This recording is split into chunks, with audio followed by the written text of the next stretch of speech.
Okay, hello and welcome. I'm Escileus Alkvist, and this is the first part of my three-part Crazyhouse crash course. In this first part, we'll go through rules, some general CH theory, and also how to study CH, among other things. In the second part, we will go through some opening theory, and in the third video, we will look at the most common mating and attacking patterns. CH is, by the way, the common abbreviation of Crazyhouse, because CH means regular chess. Okay. We will start at the very beginning.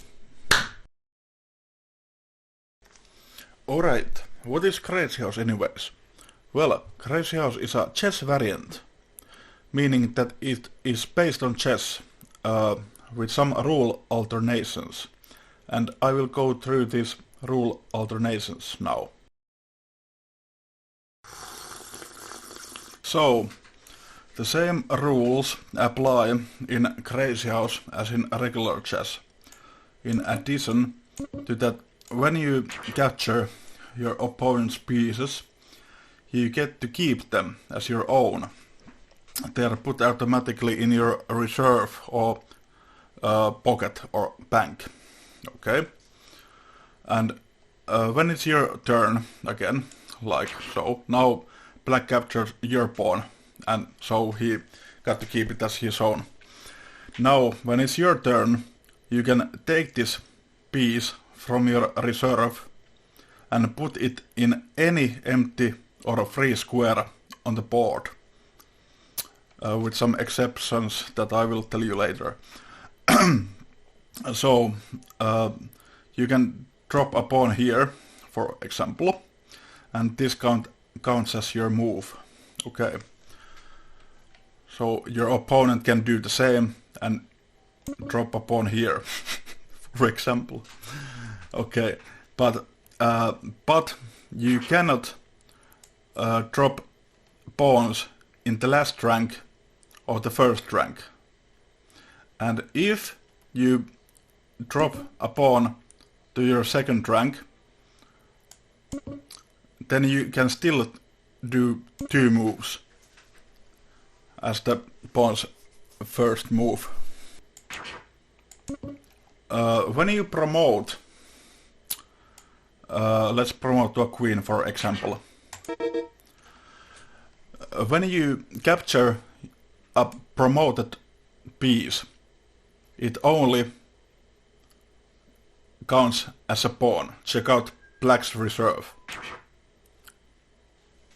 He didn't get a queen, he only got a pawn. So every promoted pieces are actually pawns in disguise.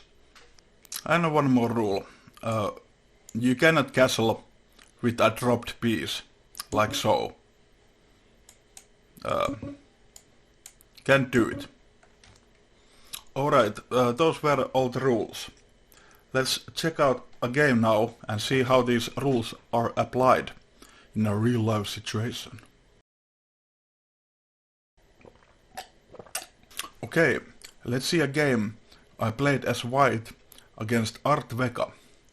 He is a young, talented Crazyhouse promise from the land of Pakistan. I opened e4, solid, aggressive. Like I said, the same rules apply in Crazyhouse as in normal chess. You want to develop all your pieces fast and furiously. I will not delve too deep into the opening theory. I will just show you how a game of Crazyhouse is played. Actually, I didn't play this, I played this, which is the main line.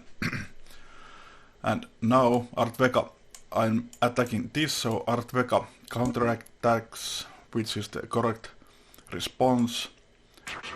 I take here, he takes back, pam pam. And now we sack the queen for a bishop.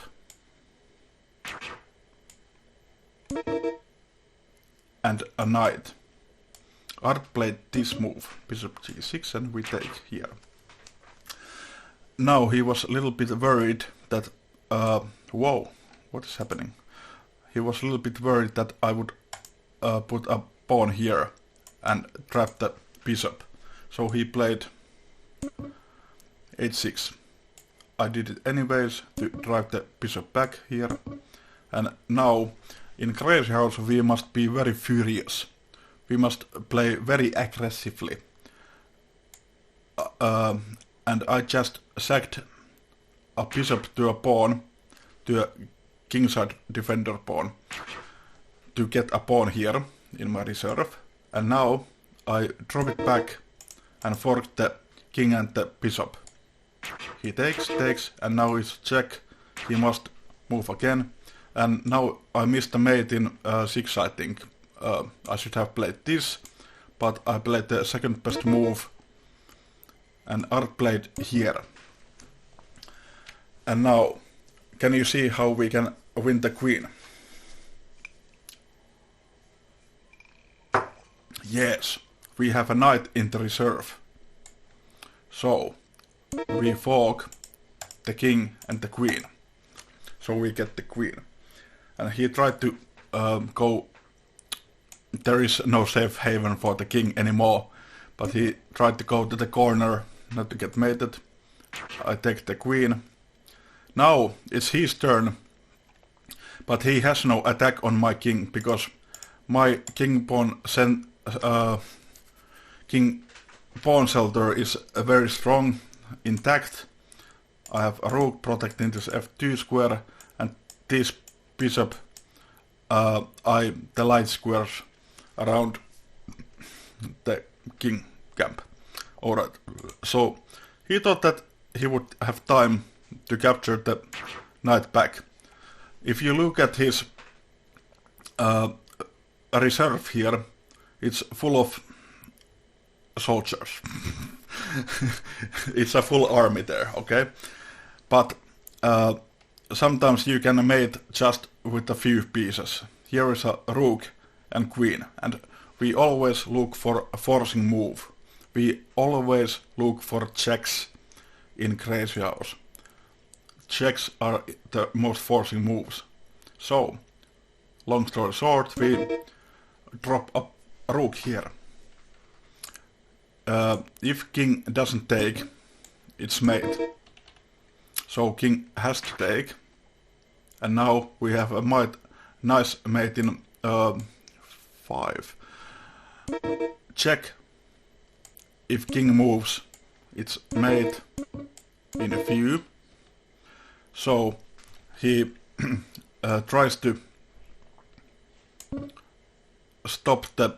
You can defend like this also, but here it doesn't work because there are 2 bishops eyeing this square.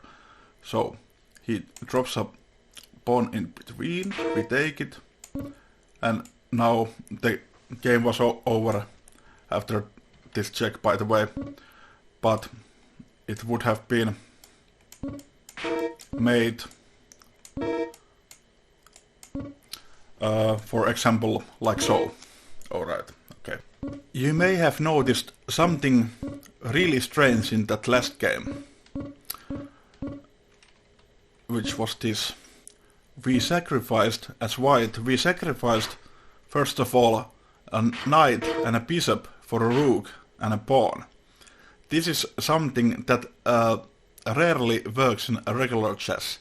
And on top of that, we sacrifice a queen for a bishop and a knight. So, why did this work? Why did we still win? This is because the piece values are different in Crazyhouse than in normal chess. Let me explain. Alright, the piece values in Crazyhouse differ a little bit from regular. Pawn is worth 2, bishop 3, knight 3.5, rook 4 and queen 6 imaginary pawns. Now why is this? So, pawn is worth 2. But why? Yes, that's because pawns have greater attacking powers in Crazyhouse compared to the regular chess. They can jump all over the place. Any piece on your hand is faster than speed of light. They can teleport everywhere, remember. So a mere pawn can be a deadly weapon in a Crazyhouse. For example, in this case, we can drop the pawn to harass the knight immediately, and after moves takes here. The knight is stronger than a bishop in Crazyhouse because it can deliver unblockable check, whereas the bishop, whose long scope is very useful in normal chess, can easily be blocked in Crazyhouse by the enemy pieces.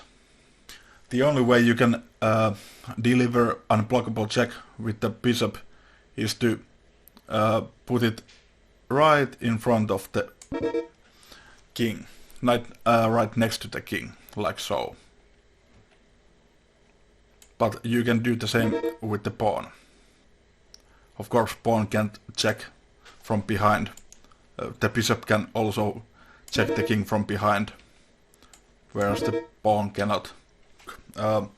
Rook is worth 4, so it's a little better than bishop and knight in general.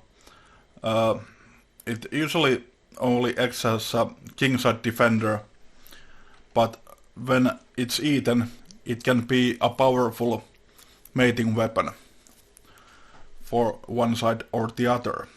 And in blitz or bullet, many players, some players do this and give up the rook for the bishop, for example, or a knight, because who needs a queenside rook anyway, right? The queen is worth 6.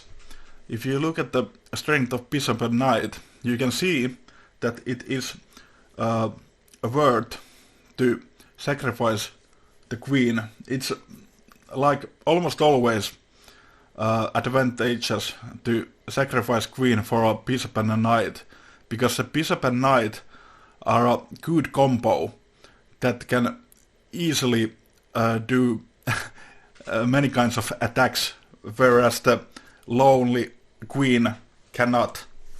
Okay? So queen is not as important as in normal chess. The queen is actually quite expendable in this Crazyhouse variant. These piece values, they are more like a guidelines. They give the relative strength values in general, but as you probably know, the real strength of the pieces depend on the position at hand. That's why we call it the relative strength. Okay, but these numbers can be useful for the beginner to understand the relative values of all the Crazyhouse pieces. Okay. Alright, we know the rules. We know how the pieces move, but what to do with them? How do we win games? And how not to lose games? That is the question. Okay, so we know that the Crazyhouse has the same rules as regular chess, with the addition of the drop rule. Now, this drop rule changes the nature of the game drastically. It becomes very volatile. The attacks become much fierce and much more dangerous, but it also increases the defending possibilities. But in general, you have to play more precisely every time you move than in regular chess. because if you blunder only one time, it can be game over very soon. Let me show you one example. Okay, here's one game. E4. This imaginary black player says that I don't know Crazyhouse yet, but I know my Alekhine. So he tries to use the normal Alekhine theory, opening theory, but this is already a mistake. We can take on f7, which is a weak square, also in normal chess, but more so in Crazyhouse. Of course, this sacrifice wouldn't work in normal chess, but here it does, because after king here we have mate. So the best defense would be to give up the bishop here, but after moves like this we bring all the pieces into attack, and his king is very weak compared to our king. So, but in this imaginary example we move the king here, give check, attack, sack, attack, check, and mate. Of course, black didn't play the best defense in this line, but I just played this in order to show you how bad it can quickly get if you play so-called normal moves in Crazyhouse. Okay, this is not an opening theory video, it will be the next one, but I will tell you this. In order to play decent Crazyhouse, unfortunately you have to know some opening theory. For example, did you know that this is completely playable for black? But you don't move this knight anywhere. You, for example, you can do this, sack the knight, and most people will take it. And now you get a comfortable position. You take with the e-pawn, you open the bishop size, and you create a nice pawn shelter for the king, which is not so easy to crack up. Okay. This piece sacrifice wouldn't work in a regular chess, but in Crazyhouse it works because the little knight is not so hot compared to the nice structure of the king side here. Of course, the game is very even at this point. Now, we know that Crazyhouse is very dangerous and volatile thingy. So I want you to pay attention to these three guidelines: initiative, king safety, and structure. You want the initiative, and if you get the initiative, you want to hold on to it till you mate the other guy. If you lose the initiative, the chance to attack, let's say, in Crazyhouse, for example, if your attack fails, you try to attack prematurely, and then the attacking stops. It is the other guy who now has all the pieces. You have wasted all your pieces into the attack, maybe your position is all over the place, and now your opponent has the initiative, and he will get the attack. And usually the game of Crazyhouse goes like this. Even with the top players, the computer graph can go like this. Like I said, it's very volatile and anything can happen, and even a small blunder can quickly change the evaluation of the position. Alright. King safety. King safety is of utmost importance in Crazyhouse, because the attacking is so easy. You have to have a nice shelter and keep your king protected at all times. And what you want to do as attacking player you want to make your opponent's king not safe. Structure. Pawn structure. Every time you push pawns, it creates a weakness behind your pawns. You have to be wary of this. Here's one example of bad structure for black. This is a completely illustrative game, of course.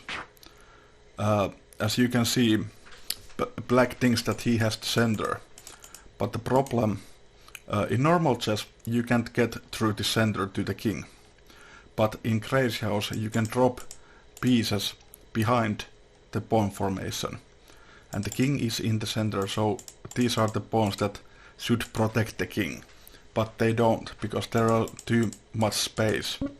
So we can do something like this, and we want to trade queens because we are the one who attack, and we want the heavy pieces into the attack.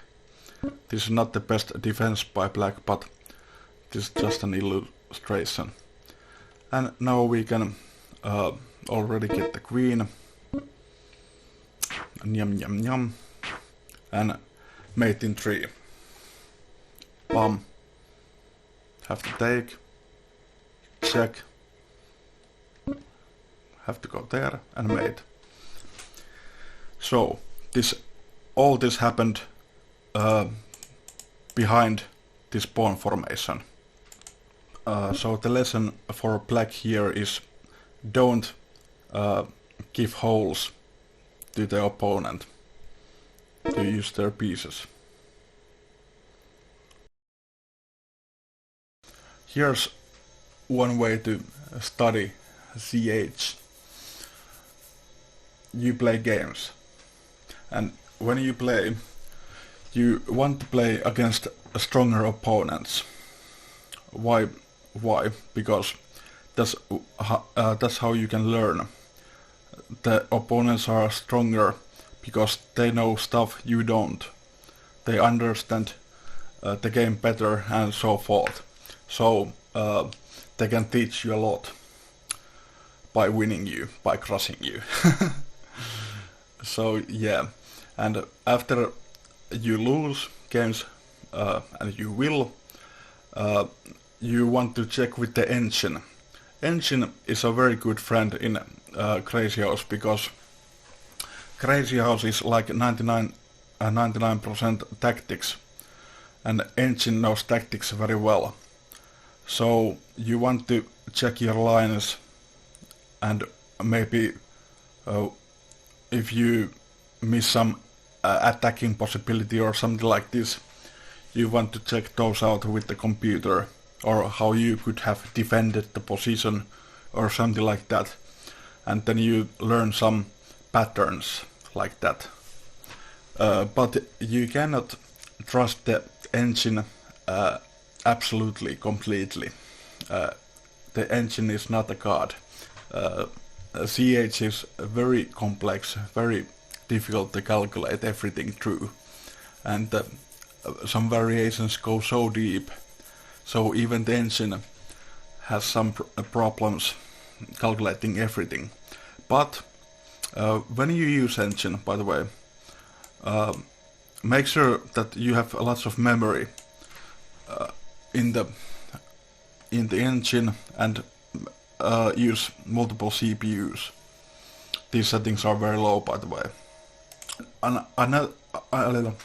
another thing about engine lines is that you can't play every engine line yourself. Sometimes the engine suggests a line that is best for white, for example, a sacrificial line. But this sacrificial line works only if you play 15 moves perfectly in a row. So you probably don't want to do that. You don't want to memorize precise moves 50 moves deep. So yeah. Oh, and why I didn't mention any online study material, because I don't know about it. I have tried to search something, but the study material for Crazyhouse online is very scarce, especially compared to standard chess. But if you know some educational study material for Crazyhouse, you can link it in the comments below the video. Oh yeah, one more thing I forgot to mention. When you play games as a beginner, you want to play longer time control, because well, playing bullet and such is very fun, of course, but this does not help you improve your thinking processes. Only when you play longer time control, you have time to take the positions in and truly give it all you got and think about the positions to your abilities. And later, when you are comfortable with the CH, with the flow of the tactics and such, then you can speed things up. Alright, I'm going to wrap this video up. I don't want it to be too long or too broad or deep. This is just a crash course. But I will show you a nice game as a parting gift.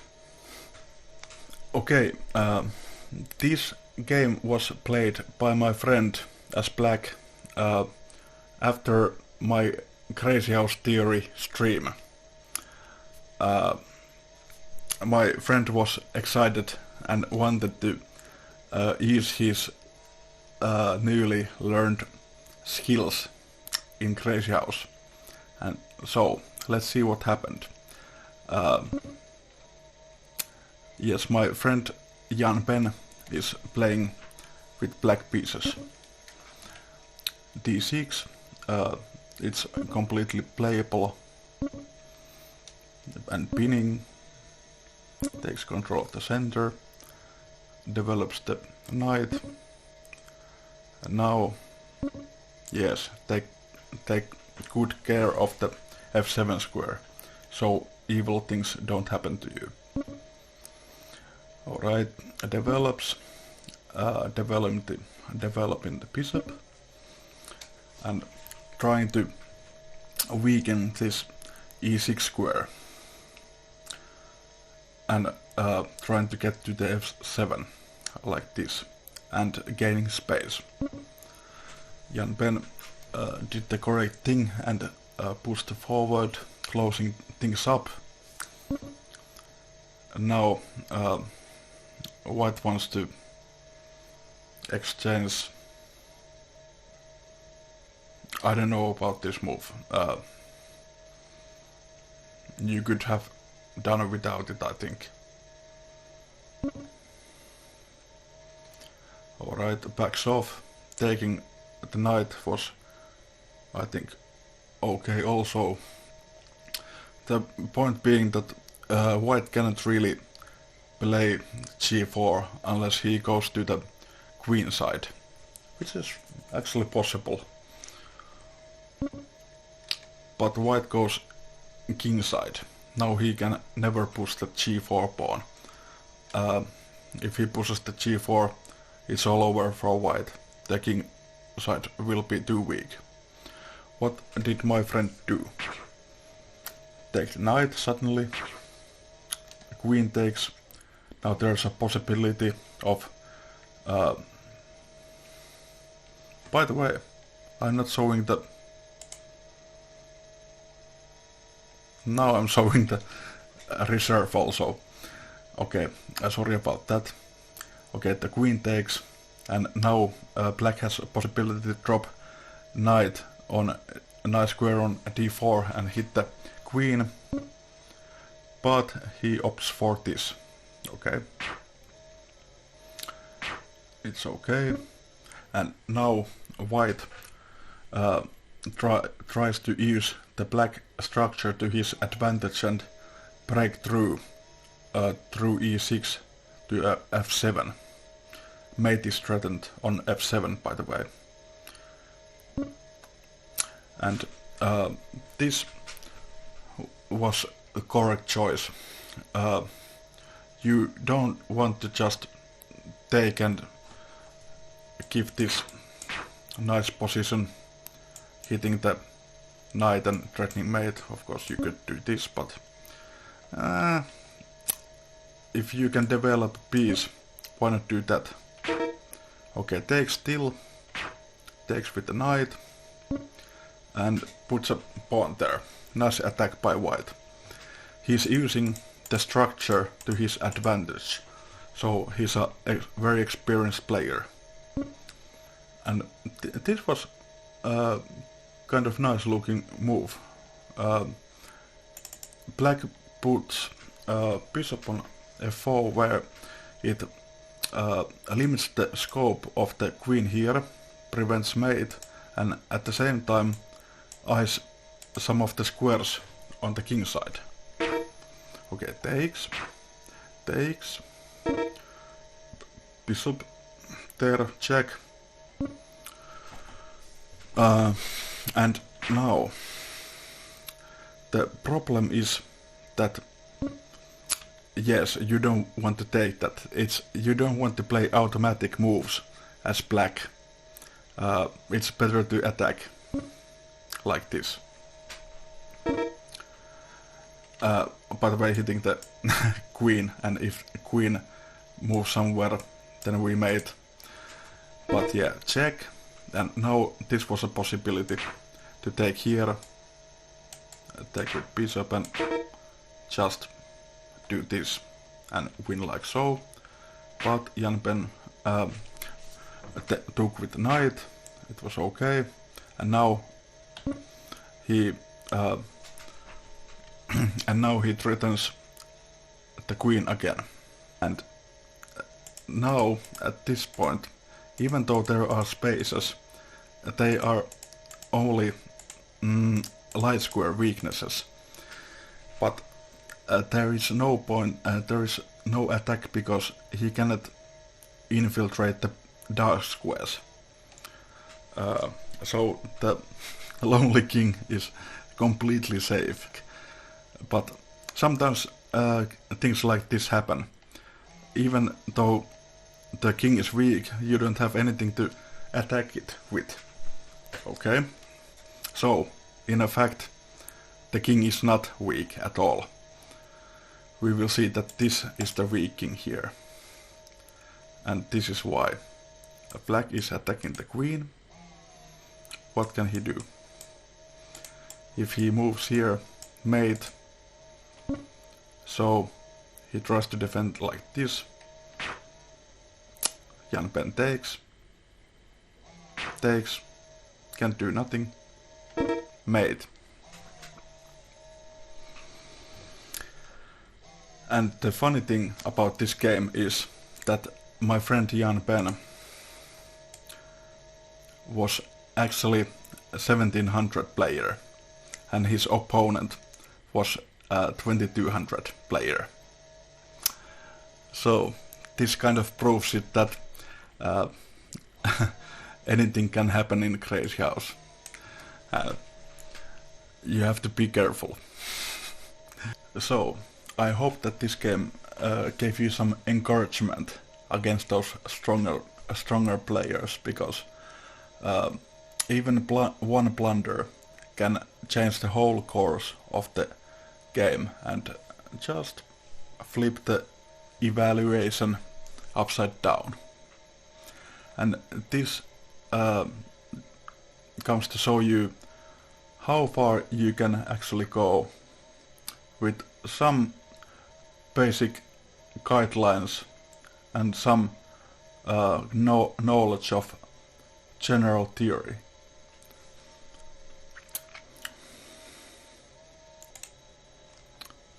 All Alright, this is all for this video. Tune in next time for part 2, where we will actually go through some opening lines and opening theory.